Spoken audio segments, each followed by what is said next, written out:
दिल की सूरज डूब रही है हम लोगों की सामने। दिल की सूरज डूब रही है हम लोगों की सामने। क्या जवाब है रोज़े महशर में मुस्तफा की सामने। ला इलाहा इल्लल्लाह, ला इलाहा इल्लल्लाह।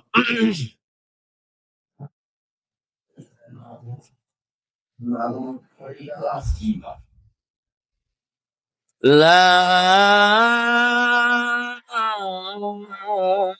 ইলাহা ইল্লাল্লাহ মুহাম্মাদুর রাসূলুল্লাহ সাল্লাল্লাহু আলাইহি ওয়াসাল্লাম, সাল্লাল্লাহু আলাইহি ওয়াসাল্লাম, সাল্লাল্লাহু আলাইহি ওয়াসাল্লাম। কওমি মাদ্রাসা মানে জাতির মাদ্রাসা, অর্থাৎ জনগণের মাধ্যমে যেই মাদ্রাসা পরিচালিত হয় সেটাকে কওমি মাদ্রাসা বলে। জনগণের আর্থিক সাহায্য, বুদ্ধির সাহায্য, ক্ষমতার সাহায্য, বিভিন্ন ভাবে যে মাদ্রাসা পরিচালিত হয় ওই মাদ্রাসার নাম হলো কওমি মাদ্রাসা। আল্লাহু আকবার। এখন কওমি মাদ্রাসা কি, কেন, এই বিষয়ে বেসিক কিছু ধারণা জ্ঞান থাকলে বোঝাটা সহজ হয়। অনেক সময় বলে হুজুর কওমি মাদ্রাসা কি বা কোত্থেকে আসলো, অনেকেই প্রশ্ন, সেটাই একটু তুলে ধরার চিন্তা ভাবনা করেছি আজকে যে কওমি মাদ্রাসা বিষয়টা কি। সূচনা হলো আগে আপনার এই ভারত, পাকিস্তান, বাংলাদেশ এই তিনটা একসাথে ছিল, যেটাকে পাক ভারত বলা হয় বা ভারত উপমহাদেশ বলা হতো। কি বলেন যারা মুরব্বীরা আছেন বা যারা ইতিহাস একটু পড়ালেখা করছেন, পাক ভারত বা উপমহাদেশ বলা হতো। তো এটার শাসন প্রথম করেছেন মুঘলরা, যারা মুসলমান ছিলেন। বাদশাহ আলমগীর, বাদশাহ শাহজাহান, আওরঙ্গজেব, এরকম অনেক মুঘল বাদশাহ যারা মুসলমান ছিলেন, তারা এই পাক ভারত শাসন করেছে। এরপরে এদের সময়ে 1700 খ্রিস্টাব্দের পরে ইংরেজদের আনাগোনা শুরু হলো।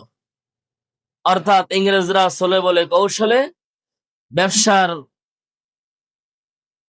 নাম দিয়ে এই পাক ভারতে তারা অবতরণ করলো যে আমরা ব্যবসা করব, তোমাদেরকে আমরা পণ্য দেবো, তোমাদের পণ্য নেব, আদান প্রদান করব, আমাদেরকে সুযোগ দাও। এভাবে করেই তাদের এই পাক ভারতে তাদের বসবাস শুরু হয়। ইস্ট ইন্ডিয়া কোম্পানি নামে তারা একটা তাদের কোম্পানি খোলে। এটার দ্বারা তাদের ব্যবসা বাণিজ্যের সূচনা শুরু করে। আস্তে আস্তে যখন তাদের এটা ডেভেলপ হতে থাকলো, স্টাবলিশড হলো, যখন প্রতিষ্ঠিত হয়ে গেল, যখন তারা দাঁড়িয়ে গেল, এখন দেখলো যে আমাদের এইগুলো ধ্বংস করার জন্য, আমাদের এইগুলো নষ্ট করার জন্য, আমরা তো ইংরেজ, আমরা খ্রিস্টান, আমাদের এগুলো ঠিক মানে আমাদের এক নম্বর এগুলো ঘায়েল করা এক নম্বর শত্রু হলো মুসলমান। কারা? মুসলমান। আর এই মুসলমানিত্ব ঠিক রাখার জন্য যে জায়গা, সেই জায়গাগুলোর নাম হলো মাদ্রাসা। সেই জায়গার নাম কি? মাদ্রাসা। ওরা জ্ঞানী, ওরা খুঁজে খুঁজে পয়েন্টে পয়েন্ট আঘাত করে। এখন তারা এগুলো খুঁজে খুঁজে বের করে দেখলো প্রায় পাক ভারতে, ভারত উপমহাদেশে প্রায় 12 লক্ষের উপরে ছোট বড় মিলে মক্তব সহ মাদ্রাসা আছে। কত লক্ষ? 12 লক্ষ প্রায়। এবং এই 12 লক্ষ মাদ্রাসার নামে অর্থ সম্পত্তি ছিল। বিভিন্ন ভাবে মাদ্রাসাগুলো চলত। তারা এগুলো দেখে মাদ্রাসাগুলো বন্ধ করে দিল এবং এই সম্পদগুলো তারা বাজেয়াপ্ত করে দিল, তাদের দখলে তারা নিয়ে নিল। এভাবে করতে করতে এক পর্যায়ে কোনো মাদ্রাসায় তারা রাখলো না। তখন মুসলমান যারা চিন্তা করলেন যে মাদ্রাসা দিনী শিক্ষা প্রতিষ্ঠান যদি না থাকে, তাহলে আমাদের বাচ্চা কাচ্চা হাফেজ আলেম না হোক, কমপক্ষে আল্লাহ শিখবে কিভাবে, রসুলকে চিনবে কিভাবে? এই চিন্তা চেতনা বিবেচনা করে তৎকালীন সময় এক আলেম ছিলেন মাজেউদ্দিন রহমতুল্লাহ আলাই, কলকাতার। উনি তাদের কাছে, কলকাতার মুসলমানরা তার কাছে আবেদন করার পরে তিনি ইংরেজদের কাছে গিয়ে বললেন যে আমাদেরকে একটা মাদ্রাসা করে দেন, যেন ধর্মীয় জ্ঞান পোলাপান শিখতে পারে, বাচ্চারা শিখতে পারে। তখন তার অনুরোধে একটা মাদ্রাসা করে দিল। তবে মাদ্রাসার নামটা তারাই দিল কলকাতা আলিয়া মাদ্রাসা। কি মাদ্রাসা? কলকাতা আলিয়া মাদ্রাসা। 1778 খ্রিস্টাব্দে এরা প্রতিষ্ঠিত হয়। 1781 খ্রিস্টাব্দে এটা প্রতিষ্ঠিত হয়। এখন এটা একটা প্রতিষ্ঠান করে দিল। চালাবে কে? প্রিন্সিপাল, অধ্যক্ষ কে থাকবে? তারাই তাদের পক্ষ থেকে একজন খ্রিস্টানকে মাদ্রাসার প্রধান বানিয়ে দিল। আর এর প্রতিষ্ঠা তৎকালীন সময় সরকার যে ছিল, তার নাম হলো লর্ড হেরিন হেস্টিং। ওই ইংরেজ সরকার নাম ছিল তখন সেই মাদ্রাসা করে দিল। এই অবস্থা দেখে উলামায়ে কেরাম চিন্তা করলেন যে সবকিছু তাদের অধীনে, মাদ্রাসা তারা করে দিল, মাদ্রাসা চালানোর প্রধান যে তারা খ্রিস্টান নিযুক্ত করলো, তাহলে ধর্মীয় শিক্ষা প্রতিষ্ঠান থাকলো কিভাবে? তো খ্রিস্টান শিক্ষা প্রতিষ্ঠান হয়ে গেল। এই চিন্তা ভাবনা করে দেখেন, আলেমরা প্রকৃত আপনাদের বন্ধু, এটা মনে রাখেন। আল্লাহু আকবার। তৎকালীন সময় শাহ ওলিউল্লাহ মুহাদ্দিস দেহলভী রহমতুল্লাহ আলাইহির সুযোগ্য সন্তান শাহ আব্দুল আজিজ মুহাদ্দিস দেহলভী রহমতুল্লাহ আলাইহি, তিনি মুসলিম হিন্দু সকলেই সম্মিলিতভাবে সকলের কাছে গিয়ে বললেন, ফতোয়া দিলেন যে ভারত এখন দারুল হরব, যুদ্ধ কবলিত রাষ্ট্র হয়ে গেছে, সকলের সম্মিলিতভাবে সমন্বয় হয়ে সকলের জিহাদ করা ফরজ ইংরেজদের বিরুদ্ধে। কাদের বিরুদ্ধে? ইংরেজদের বিরুদ্ধে। কারণ এদেশে আমরা মুসলমান হিন্দু সকলে আছি, আমাদের স্বাধীনতা আমরা পাচ্ছি না, তারা সব দখল করে নিয়েছে, কারণ সকলের উপর ফরজ। তখন ইন্দিরা গান্ধী সহ আরো যারা যারা ছিল প্রতাপশালী, সকলেই হুজুরের সাথে একমত হয়ে জিহাদ ঘোষণা হলো। জিহাদ, মুক্তিযুদ্ধে তখন ঝাঁপিয়ে পড়লেন সকলেই। এই মুক্তিযুদ্ধের ফলে এই ইংরেজ কুলাঙ্গাররা এই পাক ভারত থেকে যেতে বাধ্য হলো। তখনকার সময় যত সেনাবাহিনী কাজ করেছে, তার মধ্যে অন্যতম একটি দলের সেনা প্রধান হচ্ছে কাসেম নানুতুবি রহমতুল্লাহ আলাইহি। নাম কি? কাসেম নানুতুবি রহমতুল্লাহ আলাইহি। তখন চিন্তা করলেন, তাদেরকে তো খেদিয়ে সরিয়ে দিলাম, এখন এদের শিক্ষার জন্য এই জনগণের মাধ্যমে চলবে, রাষ্ট্রীয় ভাবে না, সরকারি ভাবে না। কাসেম নানুতুবি চিন্তা করলেন, এখন এমন একটা মাদ্রাসা করবো যে মাদ্রাসা জাতির মাধ্যমে চলবে, জনগণের মাধ্যমে। সে মাদ্রাসার নাম হবে কওমি মাদ্রাসা। কি মাদ্রাসা? কওমি মাদ্রাসা। তখন তিনি চিন্তা করলেন যে মাদ্রাসা করতে হলে তো টাকা পয়সা অনেক কিছুর প্রয়োজন, যদিও জাতির মাধ্যমে চলবে, কোথায় করব, দেশের এই অবস্থা।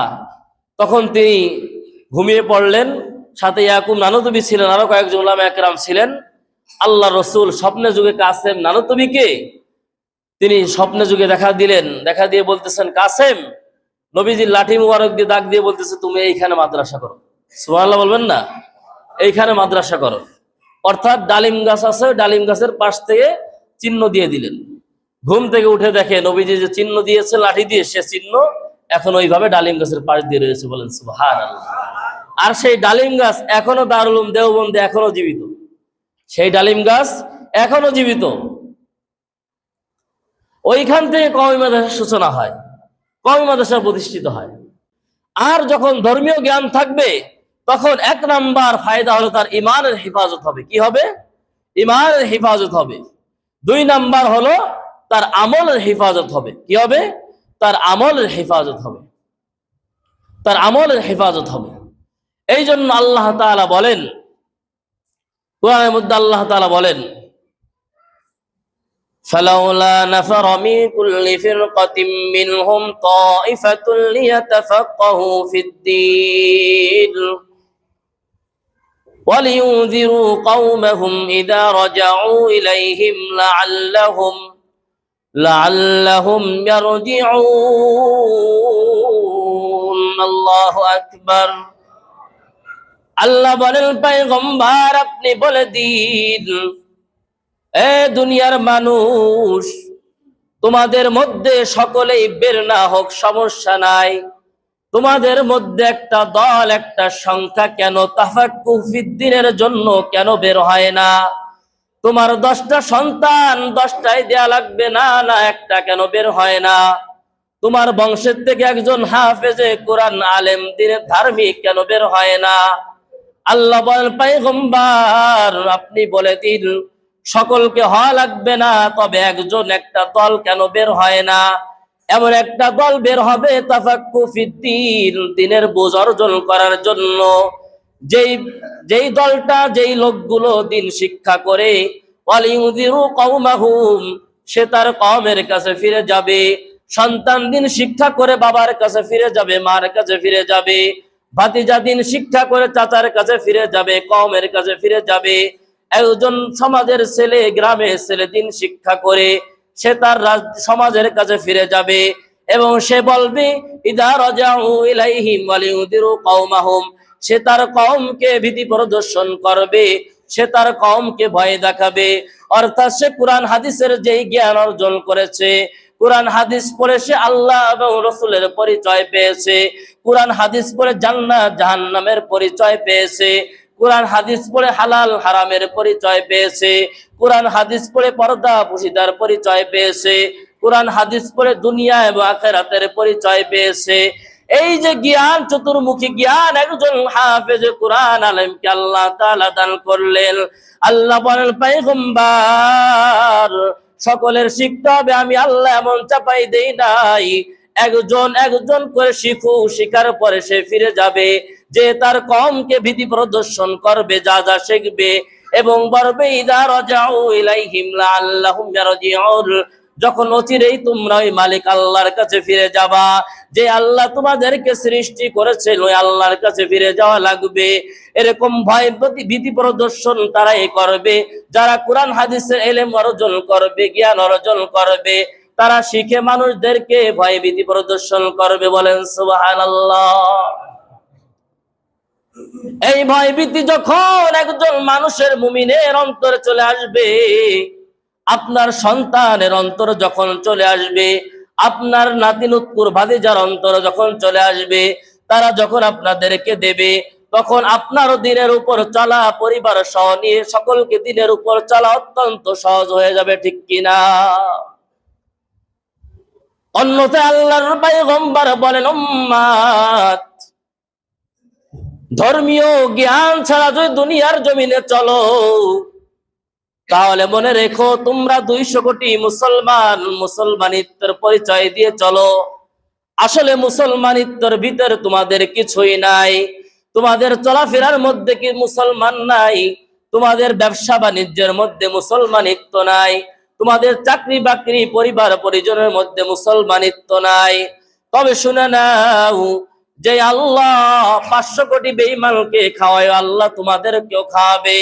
তবে শুনে নাও, যে আল্লাহ গফফার, ওই আল্লাহ অপরদিকে জব্বার। যে আল্লাহ একদিকে রহমান রহিম, অপরদিকে আল্লাহ কিন্তু কহার। যে আল্লাহ একদিকে গফফার, অপরদিকে ওই আল্লাহ কিন্তু জব্বার।